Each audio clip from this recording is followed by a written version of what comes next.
Hello everyone, welcome back to Player One Start.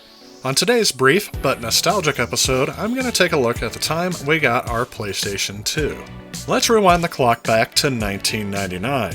Earlier that summer, our family had adopted a Sony PlayStation, and that was against my wishes. My preference was for a Nintendo 64, but my brother was successfully able to lobby my parents for a Sony PlayStation. Having waited so long to adopt a console, I was not hopeful that we would get a new console at the beginning of the next generation. All I could do was dream of the new consoles that were coming out by looking at them in video game magazines. This is the Dreamcast launch issue of Electronic Gaming Monthly that I picked up back in the day. Having completely missed out on the Sega Saturn, I was very curious what Sega's new offerings would bring, and what I saw was very impressive. And as it would turn out, the Dreamcast was not the only disappointment the front cover of this magazine would be advertising in this issue. Anyone who's seen the Final Fantasy movie knows what I'm talking about. Thankfully, I was a big fan of keeping my items intact and not ripping out the posters from these magazines, so I can actually see the original insert for the Sega Dreamcast advertisement that was included with this magazine. Taking a look at Sonic Adventure, the screenshots really grabbed my eye. It was much more advanced than anything I had seen on a console to date, and the graphics were stunning. I felt that this would be their version of Mario 64 for the Dreamcast. Taking a look at the rest of the screenshots, everything looked much better than what we were getting on the PlayStation at the time. And yes, even taking a look at the gimmick that the Sega Dreamcast controller memory card would also be its own little mini game console, I was intrigued.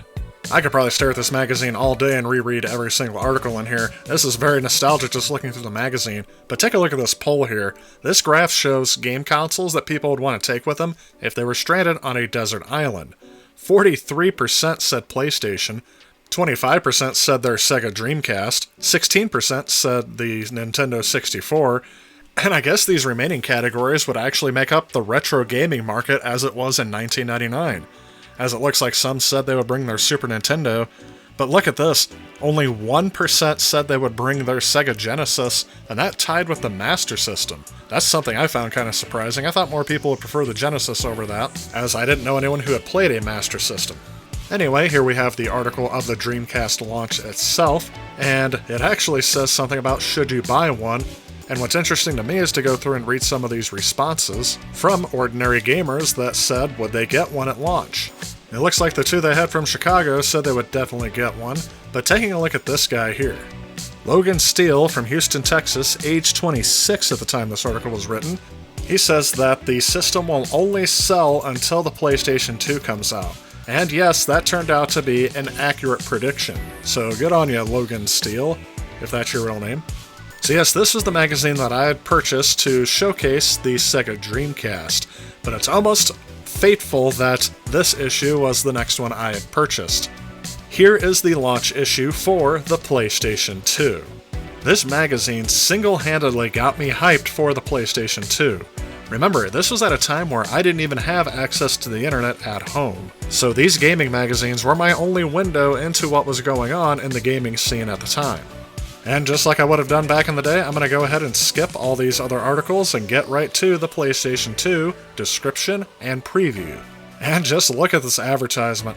They definitely decided to capitalize on the fact that the PS2 kind of looks like the monolith from 2001, and it probably would be just as impactful as that monolith was in that movie.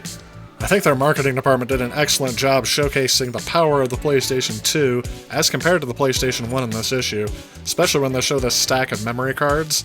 That's how many it would take to equal one PlayStation 2 memory card. They also did the same thing with the DVDs and CD concept, showing all the PlayStation 1 discs that you could fit on one PlayStation 2 disc. Taking a look at the PlayStation 2 specs for dummies, you can see that the CPU is 128-bit. They were still driving that selling point home. Clocked at 294 megahertz, and they have the graphics synthesizer. And aside from some preview specs and interviews with other game developers about what the power of the PlayStation 2 would offer them in their next offerings, you can see a lot of the screenshots that take up a lot more space than the actual articles. A lot of these articles featured would become launch titles for the system a year later. But I think the title that would have sold me the most on this system, believe it or not, would have been what was titled Gran Turismo 2000. They said it would be available for launch, but it actually would be delayed past launch. But look at these screenshots. The graphics on here, you can actually make out that they were trying to put a car on screen. No offense towards Gran Turismo on PlayStation 1, as they did get the best image they could out of the PlayStation 1, Gran Turismo 3 on the PlayStation 2 looked oh so much better, and they would actually deliver on this promise. And here it is, folks. This is a huge selling point that the PlayStation 2 had over every single one of their competition, and that was the fact that it could play DVD movies right off the shelf. Before this time, I didn't know anyone that owned a DVD player except for maybe a few parents who were rich and wanted to be an early adopter, and I was actually the first to own a DVD player in my family, purchasing one in May of 2000. But the PlayStation 2 would become my primary DVD player once we actually got the system. Fast forwarding to November 2000, my mom and brother had been desperately calling around to different retail stores around our area, seeing if they had one of these in stock. There are waiting lists and tickets just to stand in line and get a chance to buy PlayStation 2. That is PlayStation 2, the hottest game to hit the market, and it arrives in the U.S. tomorrow. But some people are standing in line already trying to buy this toy. And after a couple of weeks, we finally got a lead on one at a Best Buy in a town about 30 minutes away. I still vividly remember my mom on the phone begging and pleading with the sales clerk not to put it out on the floor and to hold it for us, but the sales clerk was very insistent that they would not hold the device. The sales clerk even turned down a potential bribe that my mom was offering him to try to hold the system. My mom and brother quickly headed out the door, and an hour later, they were back with a PlayStation 2 and a game for it. Let's take a look at this box, though. This is the box that came with my original system. I've kept it all this time. In fact, that's where the PlayStation 2 launch issue was kept, because for some reason I thought I should keep it with the box so I wouldn't lose it. I know the box has seen better days, but it's in good condition considering that it was given to a then 14-year-old. Something I do find interesting is that they were still calling it Gran Turismo 2000 on the printing of this box, but I think by this time I knew they were going to call it Gran Turismo 3. Some of the other games I played on the back of this box was Cool Borders 2001, ATV Off-Road Fury, EA Sports Big SSX, and Smuggler's Run. And yes, this system is region locked. They definitely smattered all over the box that this thing is compatible with DVD video, but they also put here as a side note that it is compatible with original PlayStation discs, offering, I believe, as close to 100% backwards compatibility as they could get. As game stores from this time forward would be clearancing out their PlayStation 1 titles well into the middle of the 2000s, I was very happy to pick up games that I had not yet played for, including Final Fantasy VII. And here it is. This is the original PlayStation memory card and controller that we got with that box. I have since added on the PlayStation 2 Ethernet adapter, however I don't think I ever played any games online until after we got a PlayStation 3. And here are the games that I got with the system as well. Surprisingly, these are still original to my collection. My brother picked up Midnight Club, and I ended up getting Madden 2001 that Christmas. Let's go ahead and pop in Midnight Club and you'll see exactly the first thing I ever saw on a PlayStation 2.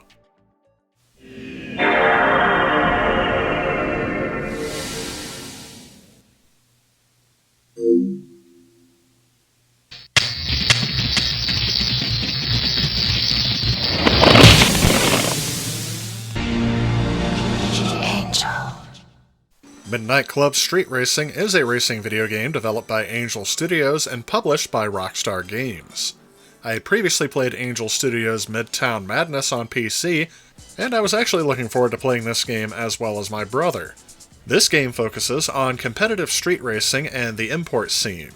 In this game, a mysterious group of urban street racers, known as the Midnight Club, race for pride, power, and glory in sleekly customized, enhanced sports cars. You start off as a regular New York City cab driver, and after learning about the street club, you decide to join up. As you progress through races, each with different goals, you end up winning faster and more expensive vehicles by defeating other racers.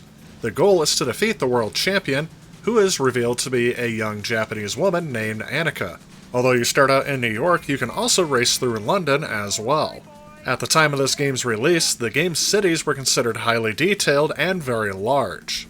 This game would be one of the early titles to use an open-world environment instead of predefined circuit tracks.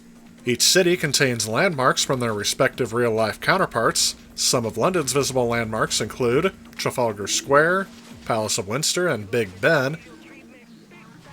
New York includes such landmarks as Times Square, the Empire State Building, and the World Trade Center, as this game was released before 2001. My brother and I have fond memories of racing this game both by ourselves and against each other. And although there would be better racing games released later on the platform, I still like coming back to this one every once in a while, and just driving around in the city and seeing what I can find.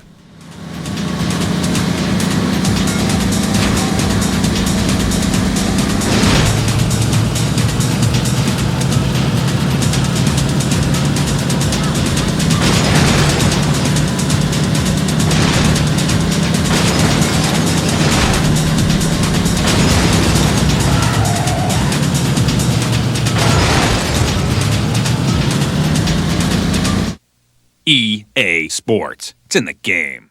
As I stated before, I ended up getting Madden 2001 that Christmas, and as this was one of 2 games that we owned for the PlayStation 2 for about the better part of 6 months, I became very familiar with this game.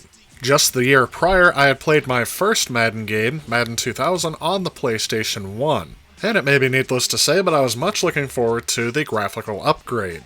I would end up spending many hours playing through just a regular season of football, but there are also other modes that Madden 2001 includes, including the ability to create a play or a player and run a franchise. The best teams in the game to choose were the Jacksonville Jaguars and the St. Louis Rams, both with a score of 95, with the worst team being the San Diego Chargers.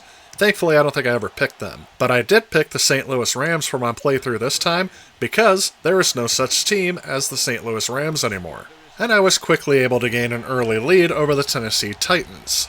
And for those that grew up with a Madden much later than this one, this is going to look very dated, but I think this is still my favorite version of Madden to date, as I really feel like the franchise fell very far, especially starting around Madden 2009 and Madden 2010. And just so you think I'm not entirely crazy, when taking a look at review scores for Madden 2001, I consistently see it ranked at about a 9 out of 10, compared to Madden NFL 22, this year's latest offering, being at about a 6 out of 10. I guess that's a case example of better graphics don't necessarily make a better game. You know, it's hard enough to put it in the end zone when you have 4 tries.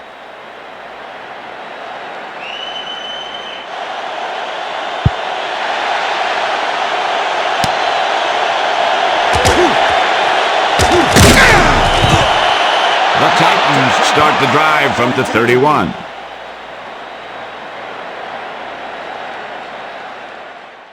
Now these are the games that we got with the system, and I don't ever remember being disappointed or feeling cheated in the PlayStation 2's launch lineup, at least in the games that we got. However, when I see other modern-day perceptions of the PlayStation 2's launch lineup, I keep hearing phrases such as, "it sucked," or overall to the effect that it just was not very good. But taking a look at the launch lineup games that I have in my collection, there are a decent number of them that I would still play today. Ridge Racer 5 I remember being very fun and a constant weekend rental, along with Smuggler's Run, SSX, Tekken Tag Tournament, and probably the one that makes me the most nostalgic would be Unreal Tournament. Granted, I am more used to playing that on PC, but playing it on the PlayStation 2 would also be a very good thrill. But again, that is just my opinion. Overall, I would like to know in the comments below, what was your first game that you popped into a PlayStation 2, and was it a good first impression, or overall good experience? Also let me know down in the comments below if you would like to see me go through the rest of the launch titles I have in my collection for the PlayStation 2. That said, that is going to wrap things up for this video. Again, if you like what you see, please remember to leave a like on this video on your way out. As always, I want to thank you all so much for watching, and I will see you all in the next video. If you like this video and you'd like to help out with future projects on this channel, please consider supporting me on Patreon. Also, if you enjoy the content of this channel, please remember to click on this subscribe button. Again, I want to thank you so much for watching. I'll see you next time.